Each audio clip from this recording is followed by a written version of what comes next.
Now we'll talk about selling inventory. So we're the seller. We already had the inventory. We purchased it. Remember, we purchased inventory for $10,000 and we did some returns after that.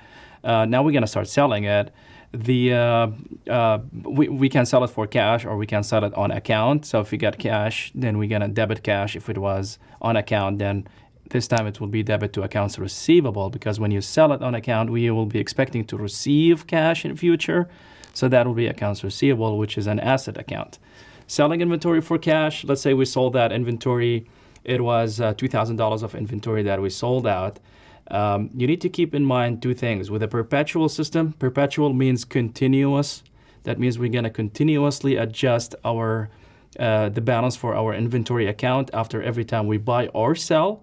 That means our inventory account has to decrease after we sell it. So the difference between merchandise companies and service companies is that service companies, they have to record only one journal entry when they sell, which is debit to cash or receivable and credit to revenue. And with the merchandise companies, we have to record two journals. The first one is also debit to cash or receivable and credit revenue, but that's not all. We have to record the second journal entry again to adjust our inventory account, because if you sold it, it's not going to be our inventory anymore. So our inventory account has to decrease. So two journals. The first one, let's say we sold it for cash, so that would be debit, cash, and then we sold it for $2,000. And then we're gonna credit sales revenue. In service companies, it used to be service revenue. This time it's sales revenue, $2,000. And the second journal entry, now I need to introduce a new account to you. It's called cost of goods sold. Now, when you purchase the inventory, it goes under the assets, under the merchandise inventory. But once you sell it, then you can't keep it in the assets because it doesn't belong to you anymore. You have to transfer it to income statement with this account, cost of goods sold. This is an income statement account. It works just like any expense account. It goes up with a debit. It decreases your net income the more you have it. And you just consider it an expense account, okay? So you're gonna take it from an asset account to an expense account once you sell it. So the second journal entry here, I'm gonna decrease the inventory because we sold it. So that will be a credit to the inventory. And the debit is going to be cost of goods sold, COGS, okay? COGS is the cost of goods sold. Now, the amount that has to be recorded here is going to be based on the cost. Based on how much we paid for it, not how much we sold it for. It's not gonna be $2,000. It's gonna be the cost of that. So that piece of information is needed whenever you record selling inventory using perpetual system. So let's say that the cost used to be, let's say $1,600, the cost. So that would be $1,600 for that same inventory. And then we're gonna credit merchandise inventory because it has to decrease. And that will be $1,600. So our inventory is decreasing by $1,600 because we sold it, okay? So remember, you always have to have two journal entries when it comes to merchandise companies, when you sell merchandise for using perpetual system for merchandise companies. Okay, that's the first example. The second example, we sold it on account. It's not too much different from the first one. The only difference is instead of cash, it will be accounts receivable because you didn't get cash. However, you're expecting to get cash in the near future. So that would be accounts receivable $2,000, and then sales revenue $2,000, and then also cost of goods sold $1,600, and merchandise inventory $1,600. Okay, so those are two separate transactions, two different scenarios. Now we'll talk about sales discount. It's the same type of discount that we got from our suppliers when we purchased the inventory, and they gave us discount when we pay early, within a specific period of time. We're going to do the same thing with our clients. So let's say we're going to give them 2 over 10 and N over 30. That means they get up to 30 days to pay the full amount. Or if they pay within the first 10 days, they get 2% discount. Okay, so let's go back to this scenario here. They purchased on account $2,000 of inventory, and then the cost of goods sold was $1,600. They came on day 9 or day 10, and they paid us the $2,000 minus 2% of that, which is $40 discount. So we got cash, so that would be a debit to cash. 2,000 minus 2% of that, which is $40, that would be $1,960. That will be the cash we received. And then the $40 discount, that will be also debited under sales discount. That is the name of the account we use when we give a discount to our customers. Now, be careful. This is different from the from the discount we got from our supplier when we purchased inventory. The discount we get as a buyer, it's different from the discount we give to our clients as sellers. Okay, that will be sales discount when it's with the customer. Okay, so you always have to be careful if you're the buyer or the seller. Okay, in this case, we're the seller, so it goes under sales discount, and sales discount is classified as a contra revenue account. It goes to the income statement just like the revenue account, but it has a debit balance, not a credit balance. So in your income statement, it's going to decrease your net sales. Okay, so let's say you're going to have, for example, sales for total of $50,000, and then your sales discount underneath it was, let's say, $3,000. So your net sales would be 47 because 50 minus 3 equals 47. So it will decrease your revenue, your net revenue or net sales, which is logic because if you give discount to your customers, that means you're earning less money eventually from them. Okay, so those are the 2 accounts we need to debit. And then remember that it's okay to have 3 accounts in one journal entry, as long as your total debits are equaling your total credits. Okay, you can have 2 or 3 or 10 or 20 accounts in one side or on the other side. Okay, and then the credit has to be the accounts receivable because that account is decreasing. Because if we got paid, that means the customer doesn't owe us that money anymore. So the accounts receivable has to decrease, and that amount is being transferred to cash. Okay, we're converting receivable to cash.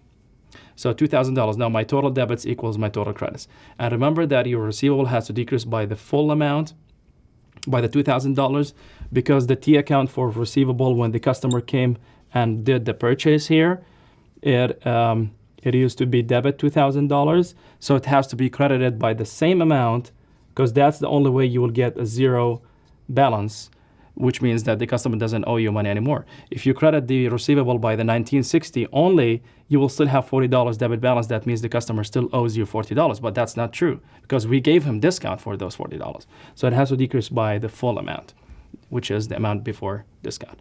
Okay, that's kind of the same thing what we did with the accounts payable when we paid for the inventory that we purchased and we got a discount on it. Okay, now let's talk about sales returns and sales allowances. And then in a different scenario, we will talk about getting paid within discount period after the customer returned some of the items to us. So we're going to change that a little bit from the previous transaction we recorded for getting paid with discount. Okay, so we're just considering the same scenario we did before, which is selling $2,000 of inventory on account. Now the customer decided to return $500 of inventory. Remember, $500 not based on the cost; it's based on how much we sold it to him for. So $500 returns. The name of the account that we will use, it's called Sales Returns and Allowances. That is the name of the account we use for any sales returns. Sales Returns and Allowances. And I will explain to you the difference between returns and allowances. Now remember, when it comes to selling, the sales return is different from the purchase return that we discussed in a previous video. When we returned it to the supplier, it was we use the merchandise inventory account to decrease the inventory for to cover the purchase returns. But when it comes to sales, when the customer returns to us, it's different. We're going to use sales return and allowances account for that. Okay, so we will the sales returns and allowances. It's a contra revenue account. It's also a debit balance account. It's in the income statement, just like the sales discount account. We're going to debit sales returns and allowances when the customer returns it to us. Allowances, again, that was $500. And we will consider that the customer did not pay for it yet. It was initially sold on account for $2,000. Okay, so we consider that not yet paid yet. Okay, so accounts receivable has to decrease by the same amount because the customer now owes us less cash. He owes us, it used to be $2,000. Now we're going to decrease it by $500, so it will be $1,500 what he owes us. Okay, so we decrease the receivable by $500. Now, remember that we initially did debit cost of goods sold and credit merchandise inventory when we sold it. So now the inventory is coming back to us. So we have to increase our inventory now. So when the customer returns to us, we have to record 2 journals, not only one, because we're getting back some of the inventory. So when it comes back, that means it's an increase to the inventory. So that will be a debit to merchandise inventory. And there is one piece of information that we need, which is the cost of that particular inventory that was returned to us, those particular items. So let's say that the cost for those was $300. Okay, so we have to increase our inventory by $300, not the $500, not what we sold it for. It has to increase with an amount that is based on the cost, that how much we paid for it, not how much we sold it for. Merchandise inventory $300, and then we have to credit cost of goods sold because I have to decrease it because we kind of canceling the sale. Okay, so it has to decrease by $300. So in other words, the journal entry we recorded when the second journal we recorded when we sold it, now we're just reversing it. That used to be in the credit and that used to be in the debit. So I'm just reversing them. Okay, so 2 journals when it comes to returns. Now the sales allowance, it's a little bit different. It's not, the customer is not returning anything to us. It's probably a damaged item. Maybe some of the items were damaged. So the customer calls us and he say, okay, well, it was damaged and I need credit for that. Now, obviously, either he returned that item to us back or not. Either way, we're not getting any value back from the customer because even if it came back to us damaged, it's not going to add any value back to the inventory. So we cannot say that the inventory is increasing. Okay. So all we have to do in that case is just to record the first journal only when it comes to allowances. We do not have to increase this to record the second one because I don't need to increase the inventory because there's no added value back to us. And then the cost of goods sold, just keep it as it is and then don't reverse it because keep your cost high.